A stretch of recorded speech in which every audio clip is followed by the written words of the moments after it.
حضرت حسن بصری کی بارگاہ میں ایک عورت آئی، عرض کیا حضور آپ کی بیٹے نے میرا مٹکا توڑ دیا ہے۔ میں اس کی شکایت لے کے آپ کی بارگاہ میں آئی ہوں، آپ توجہ فرمائیں۔ تو آپ نے یہ نہیں کہا میری چھڑی لاؤ، ڈنڈے لاؤ اور میرا بیٹا کہاں بلاؤ، نہیں، اپنی بیوی کے پاس گئے۔ جانے کے بعد کہا اے میری پیاری بیوی، بتا جب میرا بیٹا تیری گود میں تھا تو تو نے کون سا گناہ کیا تھا؟ اللہ اکبر۔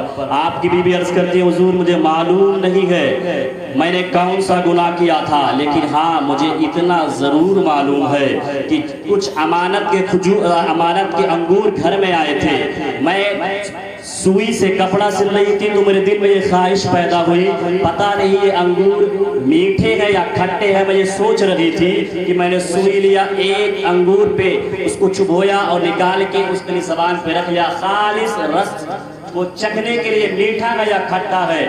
حضرت حسن بصری کہتے ہیں ہاں بیٹے نے